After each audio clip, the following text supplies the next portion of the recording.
Sog'lom turmush tarzini targ'ib qilish, ayniqsa talabalar o'rtasida sportni ommalashtirish maqsadida turli musobaqalar tashkil etib kelinadi. Jumladan, Yangi O'zbekiston talabalar olimpiadasi doirasida bellashuvlar o'tkazilyapti.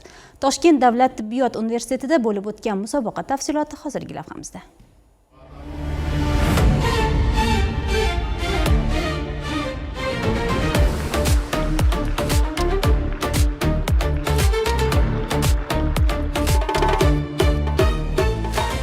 O'zbekistonda aprel oyi an'anaviy tarzda sog'lomlashtirish va sport oyligi sifatida o'tkaziladi. Shu munosabat bilan Toshkent davlat tibbiyot universitetida Yangi O'zbekiston talabalar olimpiadasi boshlandi. Mazkur olimpiada talaba yoshlar o'rtasida sog'lom turmush tarzini targ'ib qilish, sportga bo'lgan qiziqishni oshirish hamda jismoniy faollikni keng ommalashtirishga qaratilgan muhim tadbirlardan biridir.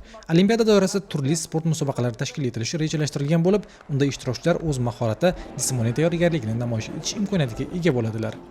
Hammamizga ma'lum, har yili mana shu yoshlar, umuman talabalarni sportga jalb qilish va sog'lom turmush tarzi bo'yicha Toshkent davlat tibbiyot universiteti tizimli ishlar amalga oshiriladi.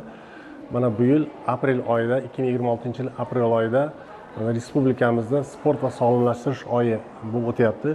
Mana kuni kecha butun respublikada, demak, Yangi O'zbekiston talabalar olimpiadasiga start berildi. Bugun Toshkent davlat tibbiyot universitetida mana shu Yangi O'zbekiston talabalar olimpiadasiga start berildi. Mazkur sport musobaqalari davomida talabalar mini futbol, voleybol, basketbol, gandbol kabi yakkalik va jamoaviy sport turlari bo'yicha o'zaro bellashdilar. Umumiy hisobda 12 mingga yaqin talaba ushbu musobaqalarda faol ishtirok etdi. Talabalar ligasi g'oliblari uchun endilikda yanada katta sport maydoni, Yangi O'zbekiston talabalar olimpiadasi eshiklari ochilmoqda.